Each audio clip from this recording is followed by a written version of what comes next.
Welcome to the Career Coffee Chat podcast. I'm your host, Aaron Urban, certified career strategist and executive coach, removing career roadblocks so you can achieve more impact, influence, and income.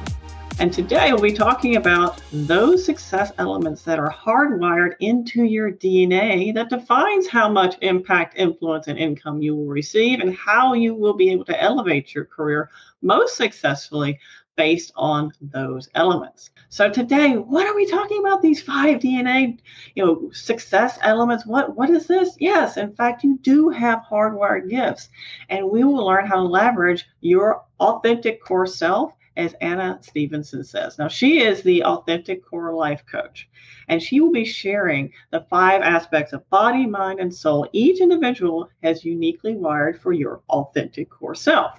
Now, leveraging these will give you a fulfilling, successful career. I'm really interested in learning more about how to do that inner exploration to launch your most successful and satisfying career, and how to discover the raw talents, drives, and purpose wired into our DNA. I'm really excited to talk to Anna about what sparked her desire to discover this stuff in the first place. So let's learn a little bit about Anna. Anna helps on-purpose men and women who are ready for inner exploration launch their most successful and satisfying career by discovering raw talents, drives, and purposes wired into their DNA. So I don't know about you, but I'm very excited to have Anna on the show. Anna, it's great to see you. Thanks for tuning in. I'm really excited to learn about this because when I first learned about you, I was like, hardwired DNA? Now, this is right up my alley because most of you know I'm kind of a neuroscience nerd. So I'm very excited to learn more about these 5 success elements. And I know you kind of have a backstory, Anna. What drove you to learn more about this? What was it that sparked your passion in this area? Well, it was most certainly my lifetime journey. And thank you, Aaron, for having me here. I'm so looking forward to sharing this great info. And yeah, for me, it all started with my own personal journey down to rock bottom. You'll recognize my profile exactly. I'm the high achiever, the type A, that get the deliverables. Kind of almost like an embarrassing backstory is in high school, I was voted the most likely to succeed. And it wasn't because I was the popularity person. It was because I was the smart achiever, high grades, all of that. And I felt like I had a lot of potential.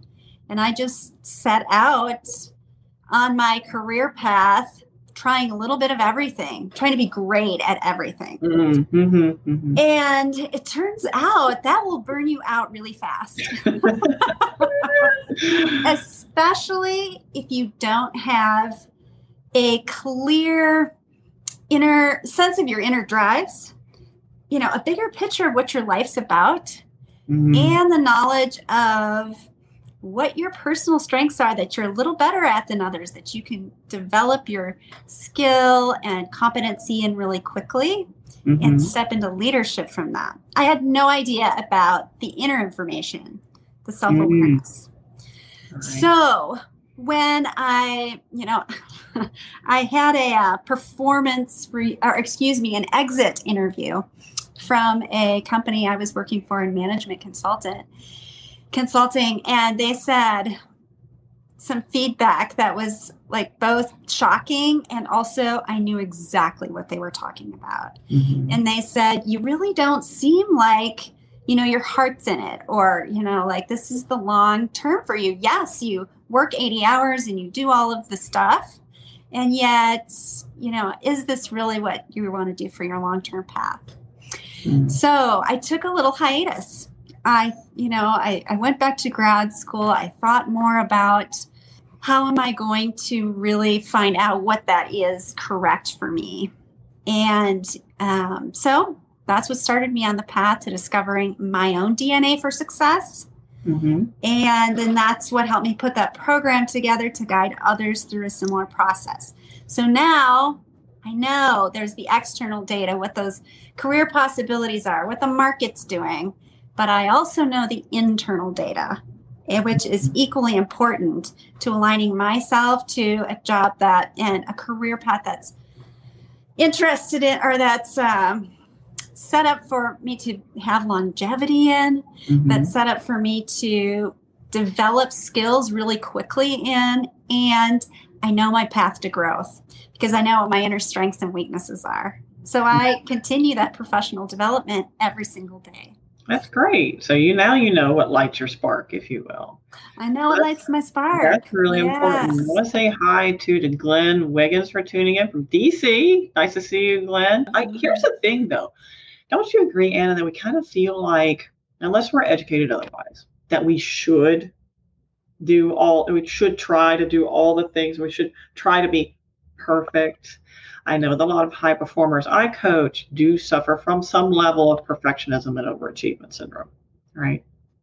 Yes, you are 100% right. And you're giving a preview into one of the elements here because that really relates to our inner drives that are usually pretty far below the surface. Not so much in like your logic where, oh yeah, I know this is what's driving me. But there's some things down below the surface a little bit in your subconscious. I always use the iceberg example. I like that. Yeah. There's 85% of the information you need to know about yourself is under the surface of like your easy access. So I'm always training people. Okay, how do you access all of that good data in there? And your inner drives driving you to that perfection and such. Absolutely. If once you know why you're doing that, you can shift to a much healthier version of what that looks like. And I can go into that later too. Yeah, no, I'm really excited to learn about that because I kind of had to bumble around and find that out the hard way. And a little bit about, what you do, what I do is aligned at some levels. I talk about the zone of genius, like how do you show up most powerfully in your work-life space? And what's interesting, you mentioned that, this work is very equally important as understanding how you show up in your career. I would have to say that this type of work is actually more important because if we don't put this first, if we don't understand that 80% below the surface there, that's really driving us. What is our zone of genius? What is our strengths? What's our DNA success elements? That authentic core, we don't understand that, we're inevitably going to jump from the frying pan into fire and in one unfilling position and experience into another one, into another. And the cycle will just continue until you break it with knowledge. You absolutely nailed it. Yeah, and we're not really taught how to see what the blind spots are and how to have that self-awareness. And what the different components are that we could even know about ourselves. Right. So, yeah, it's time for us to know this. It's such great Absolutely. It's so needed. And I'd love to hear from anyone tuning in. Like, do you feel like sometimes that you are just showing up kind of robotically in your career? I know I've been there. You're going through the motions, but your heart is not in it. And you feel like, gosh, I really should, because maybe the career, it's a good commute, or it's a good company, or the people are nice, or you make good money. However, something's not quite working. And you're not happy. All right. So let me know if that's you. And good morning, Phil, tuning in from Cypress, Texas as well. So I talked a little bit about what your wake-up call was, Anna. Yes. That was really important. And I would love to also hear a little bit about, before we dive into those 5 success elements, I think people want to know what that number one reason is that people struggle with overwhelm and stress at work. Is it that misalignment that we just talked about? Yes, that's exactly right. I can answer that question in detail as we go through each one of those success elements. If you're in a job or in a role that is not in tune with your natural abilities that are wired in your DNA, you're always going to feel like you're struggling, you're working extra hard, but you're not accomplishing as much as the other people around you who may be more aligned. So, and we talked about drive. Are you being driven by maybe a less developed drive that keeps you in a cycle over and over without being able to expand your awareness and say, oh, I see why I'm doing what I'm doing. Here's how I can take that in a more developed direction. Mm-hmm. So if someone were to be curious and want to know more about how can I find out what these success elements are, what would be that first kind of telltale sign or maybe that first element that they need to focus on? Well, here's another key point I think that you might agree with, Erin, is that your sense of fulfillment, your sense of, or versus your sense of, say, struggle and unfulfillment or dissatisfaction, those kind of emotions or feelings are actually data. Mm-hmm. It's a way that your inner compass is speaking to you and saying you're not aligned with your design. Right. And so if you're having a sense that there's something more, or why am I working so hard and not getting ahead, or I'm not really fulfilled, that's a good sign that you're ready for some more of that inner data so that you can align your career with your 5 elements in your DNA. That's really important. That's important because a lot of people feel like, oh, well, here's what keeps people from really recognizing this. I'm calling it out there. I'm being honest with everybody. What keeps us stuck in unfulfillment and feeling like that's the way it just is because of all the myths out there about, how you need to work hard and it's all about true grit. And we're worshiping misery. Quite frankly, we do. As a culture, we worship misery because we think that's how it should be. And that's a load of crap. Okay, it is. It's a complete load of crap. You do not have to be miserable to be successful. You do not have to work yourself to death to be successful. That is actually not true. That is a falsehood that has been perpetuated by who knows who, perhaps our hardworking, pioneering ancestors that, God love them all. It was the way it used to be because if you weren't careful, you might have get shot by somebody. I can say that in Texas, where this goes to the Wild West. Anyway, so irregardless of where it comes from, it has been a cultural expectation. I feel that keeps people from allowing themselves the grace and the space. Mm-hmm. To do some really good work with people like yourself, right? Mm-hmm. So with that being said, what does that first step look like? What's that first element look like? And how can they start that journey, right? Oh, such a good question. I love to start people out with just getting familiar with their natural career abilities.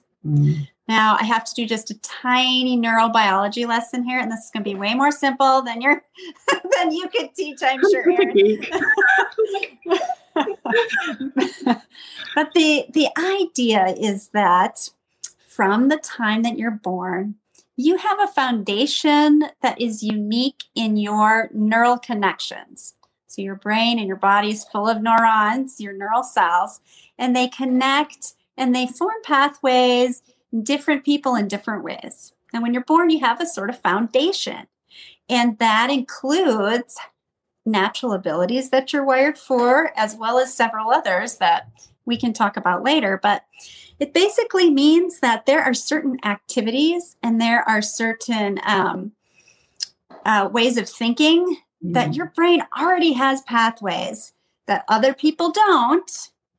That if you engage those through, learning, activity, experience throughout your life, you will grow skill and you will grow speed in those areas faster than anybody else would. It's just a natural super highway that you can build very quickly in skill. Interesting. So I'd like to start there because it's not too much of a deep dive. We're not going all the way down to the bottom of the iceberg here. We're not going, well, so why does that make you feel that way? And right. Not yet. We're not an inner drive yet. Yeah. That makes complete sense. It's very true. I mean, if you look at some of the work Carl Jung has done years and years ago, which has fueled the assessments like Berkman, Myers-Briggs, and DISC. I'm not a huge fan of Myers-Briggs, and the only reason is from someone who implements assessments like that in companies, it's not very successful because it's too complex. But irregardless, based on some of that research, we know that certain people have natural inclinations that others don't. Yes. And we all have that. It is hardwired to a great degree. Now, while you can flex quite a bit, let's just say introversion, extroversion is one of those, for example. If you are an identified introvert or extrovert, you will not suddenly leap over and become the opposite. That doesn't happen. However, you can flex a lot on the scale. Now, for myself, who I'm actually classified as an ambivert, right in the middle, components of both, very weird place to be. That kind of thing, overall doesn't vastly change, right? We can flex. And it makes sense to me because I'm not a math person. My husband totally is. He does it for fun. I'm like, what's wrong with you? But it's natural for him. It's just right? Absolutely. And I think so many of us can say, I'm not a math person, or I am a taste, texture, touch person, or I am a great three-dimensional thinker, or my ideas just pop into my mind really quickly. And we don't even think that that's a natural ability. We think, well, everybody can, or, well, that's just normal.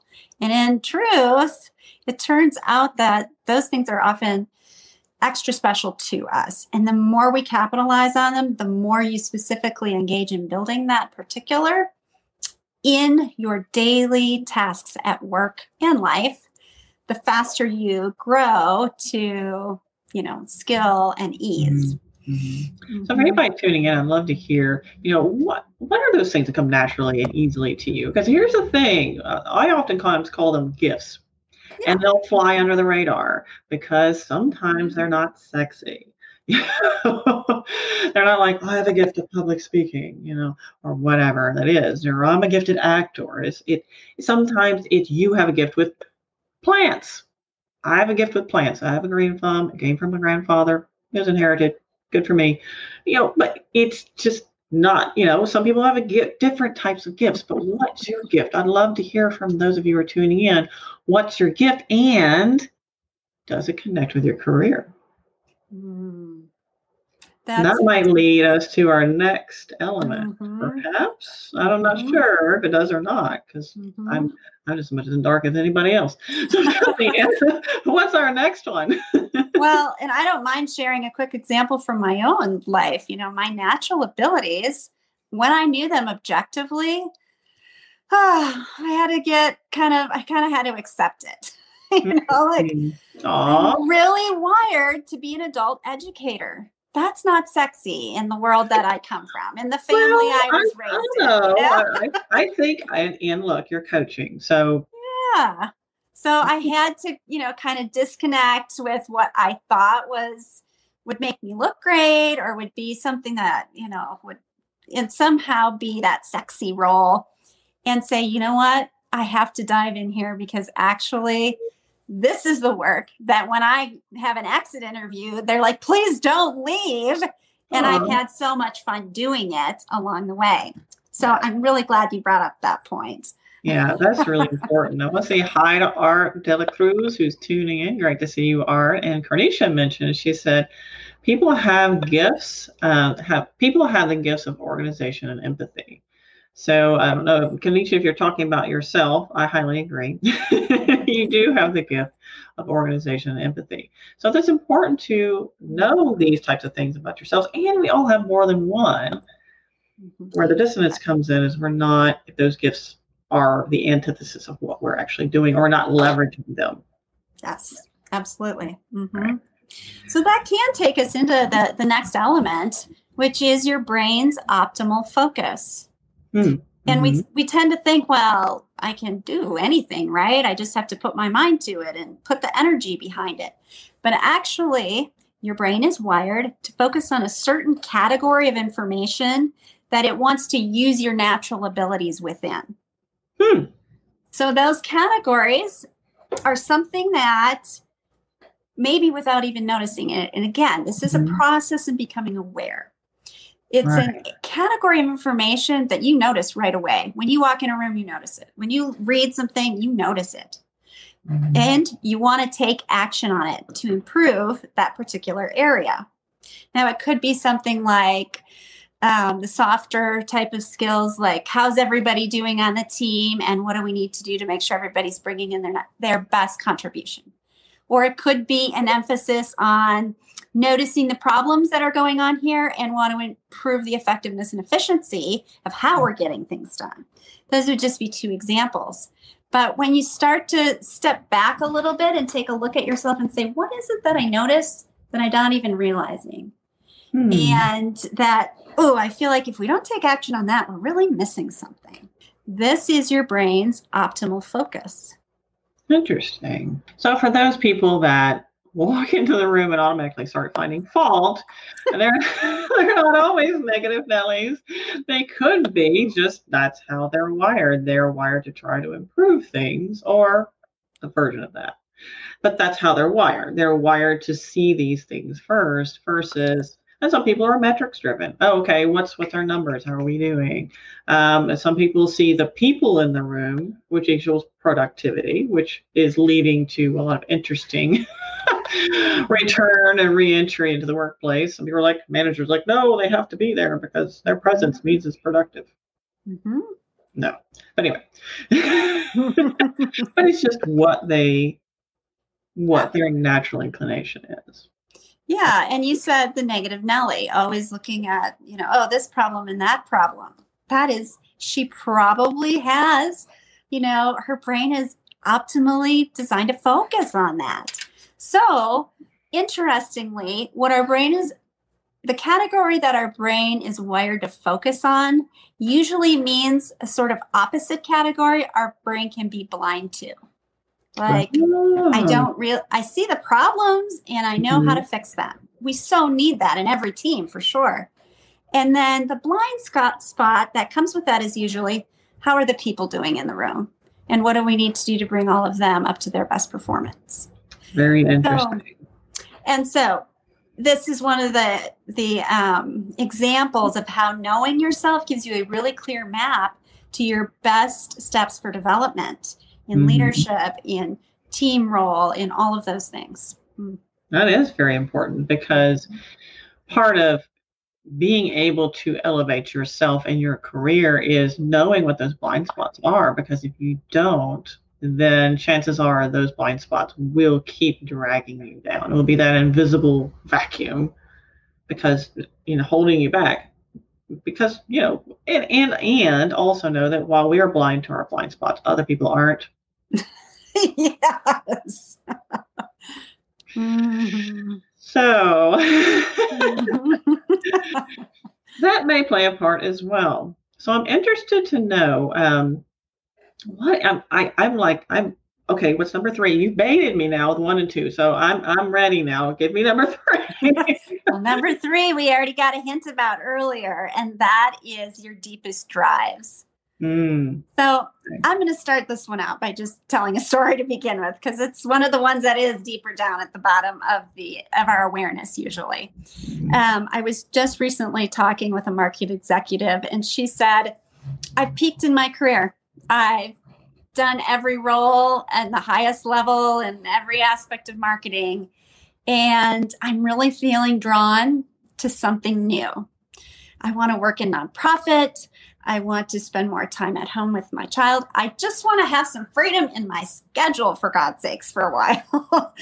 And yet she said, I don't know. I'm still thinking I should just jump back in and keep on doing what I have been doing.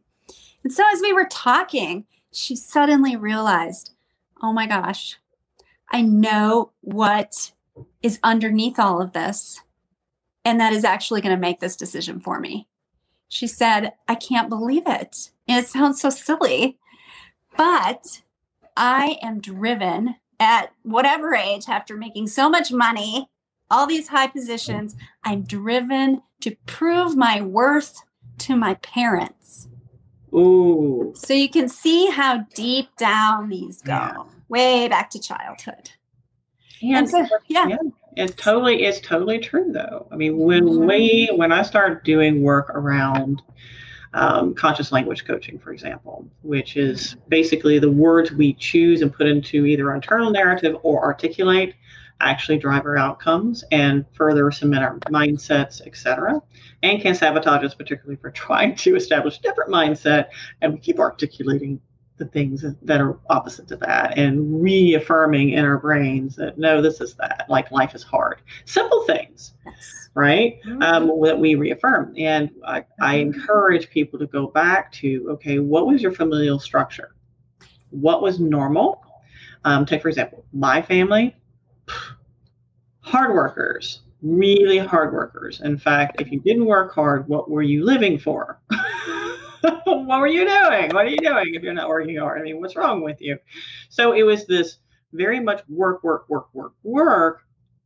almost for the sake of doing things. And, this is the way it should be. So it's, understanding that deep drive so you can then rescript if you need to. Which Yes. I'll shut up now and I'll let you tell me, because you were like, yep, and I need to say something. You really had an important point there, because it's easy to describe the unhealthy side of what, say, for example, her drive was there, proving my worth. But every drive has a more developed and healthy version if we're aware of it and developing it. So in her case, she looked to the more healthy side of that drive, which was having her focus so much on worth and value. And she realized, you know what? I am wired to be a person who just naturally wants to deliver high value wherever I go.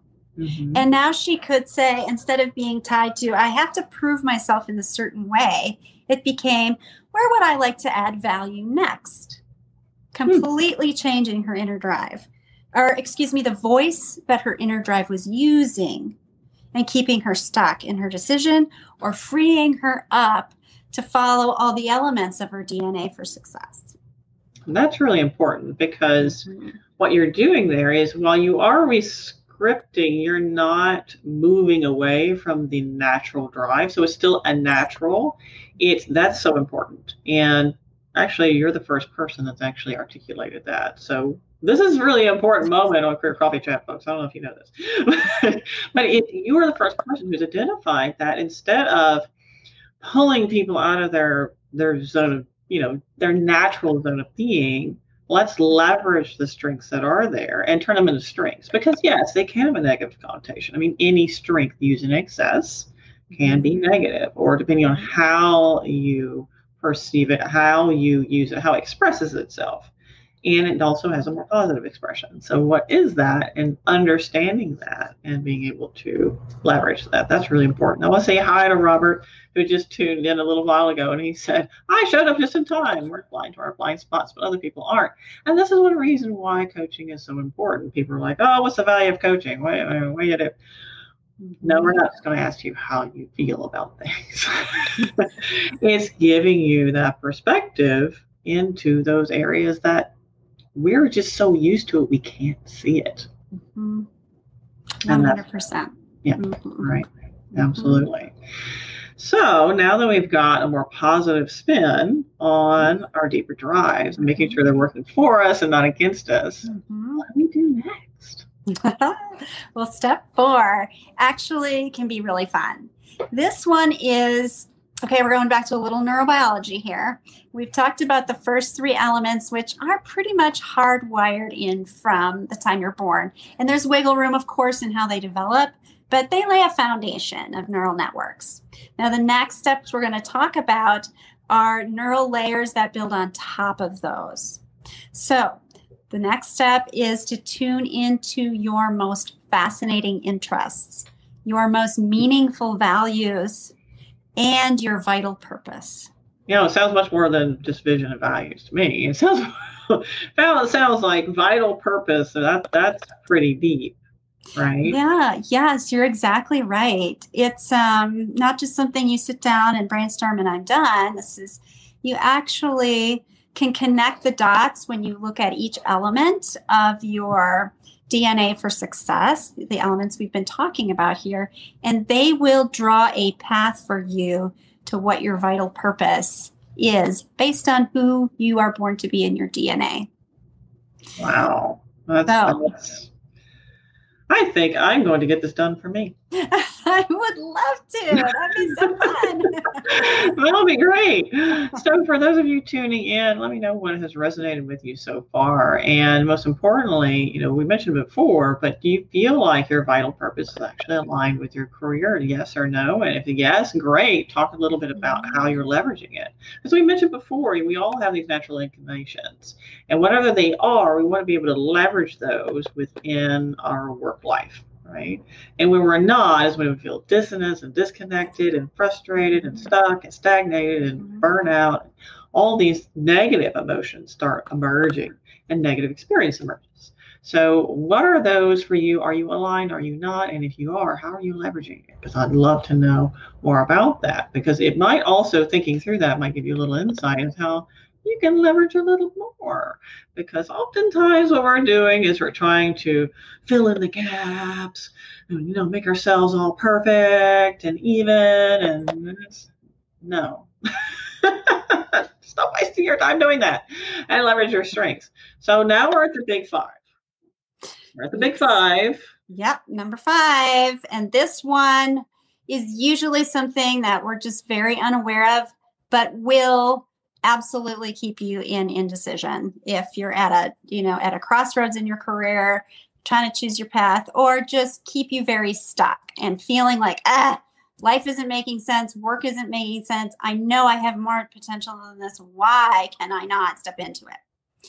So the number 5 is your success mindset. Ooh. And this relates to, again, this is a layer of neural connections that you will have built in over your lifetime that are thoughts and beliefs about yourself, work, your specific career. Yes. And I love to give an example in this one. There was a client I was working with, and she was successful in her day job, but what she loved was her hobby job. And that was interior designing homes. And, everyone who knew her was saying, you have to do this for a living. But instead, she stayed in her other job, very, just frustrated and unfulfilled. So when we sat down to look at her mindset around her career, she just listed some of the most common ones that I'm sure, I could agree, some of us all can relate to. First, she would say, well, I can't step into being a designer, open a business, charge money for it because I'm in midlife. You can't start midlife in a new career and expect to be successul in it. True successful people have been doing it their whole lives, right? Look at Mozart. Right. He started when he was 4. No. No. Or how about I don't have a degree in design, therefore I cannot be successful in it. Right. Another excuse. Yeah. Good one. Another very common one.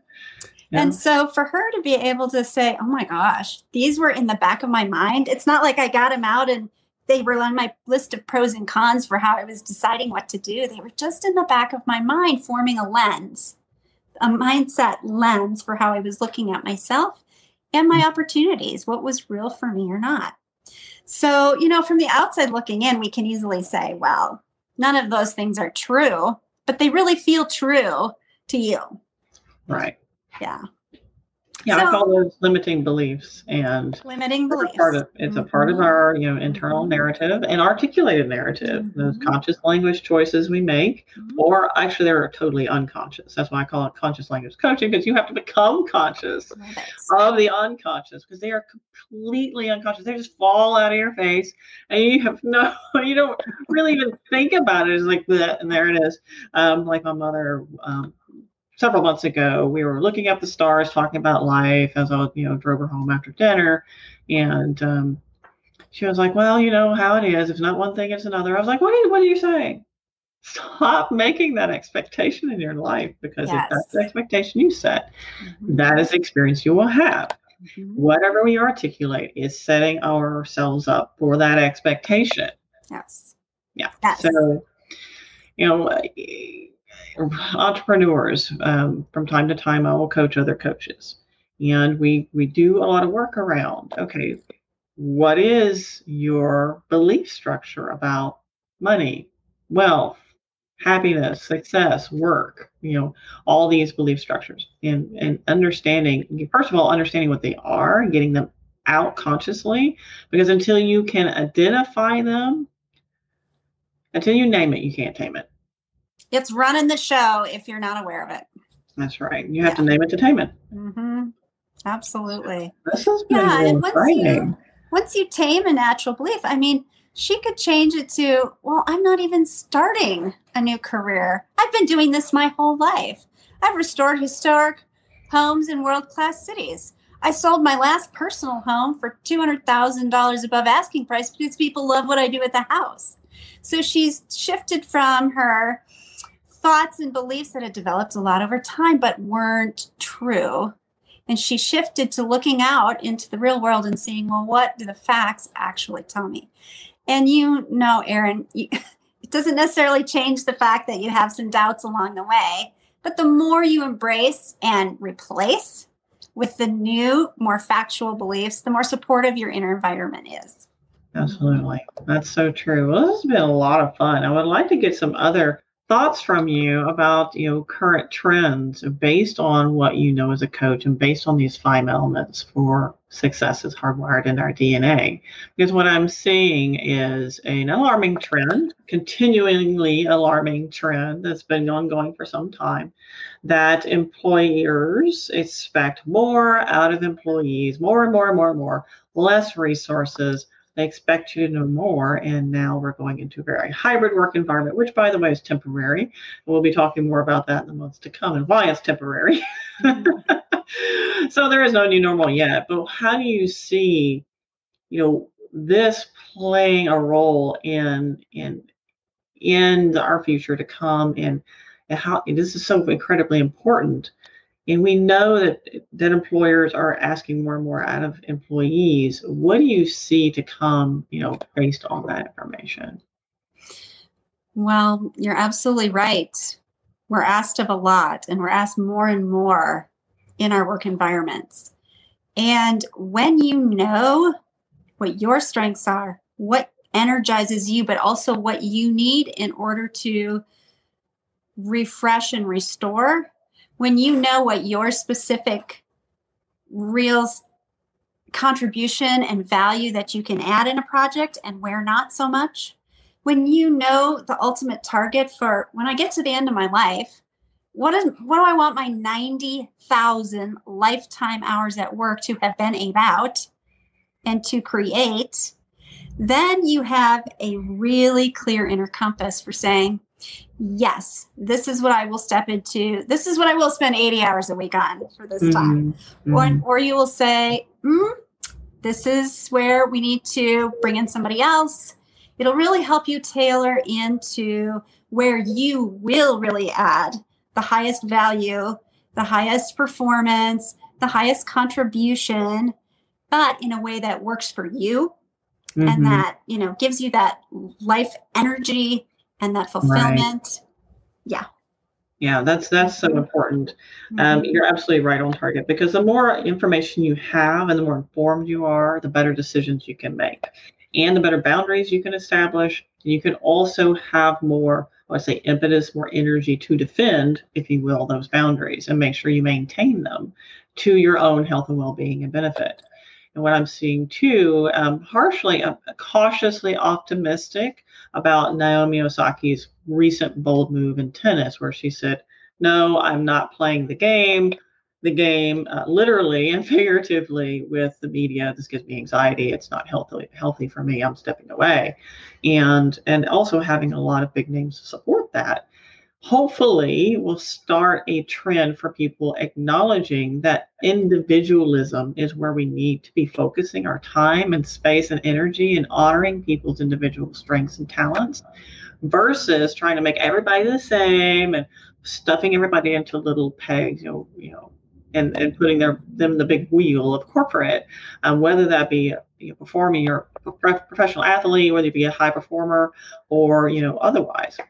It's something that I'm cautiously optimistic about, because we need to have more emphasis about this and understand the importance of this information and leveraging this to elevate your career and your life, right?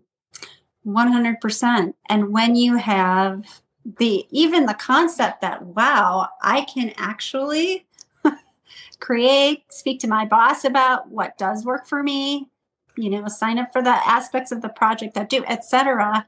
You can actually be contributing more, and you can have the words to have those conversations instead of like, I'm just, no, and I don't know why, or I just have to keep pushing and do it all. You'll have the language and the clear image of why you need to make the decisions that you do and how they add to delivering more value anyway, even if it's not in the exact way that it was maybe requested of the boss at the time.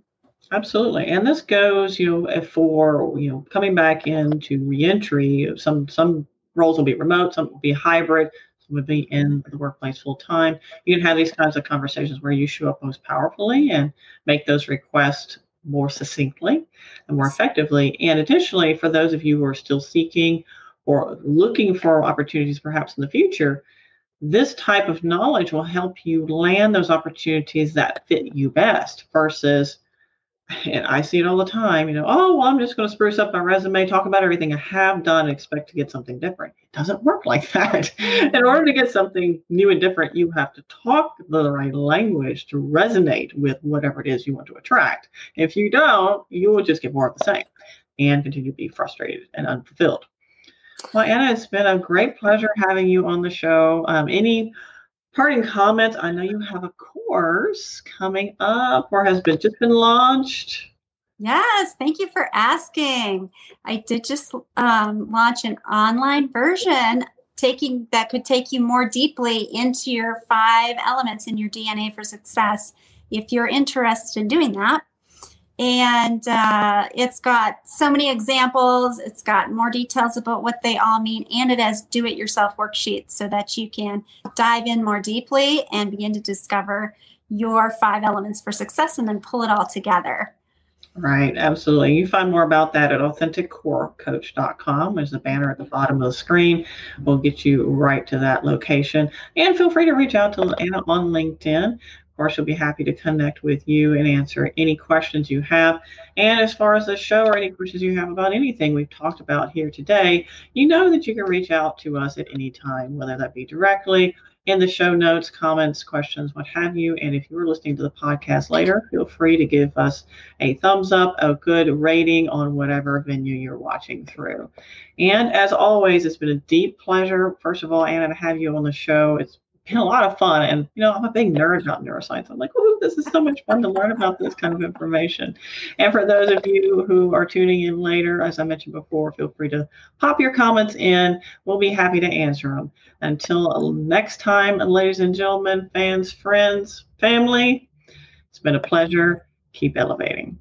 Thank you for tuning in on the Career Coffee Chat podcast. It's been a pleasure. Feel free to reach out to me. My email is coacheurban@gmail.com or tweet at coacheurban, Instagram, coach.eurban, or reach out to my Facebook group, Elevate Your Career. So I'd love to learn more about you, hear your insights, and what questions you have. You can find out more about me at coacheurban.com. And don't forget, please do reach out on LinkedIn. You can find me at Erin Urban. Until next time, cheers. Here's to caffeinating your career.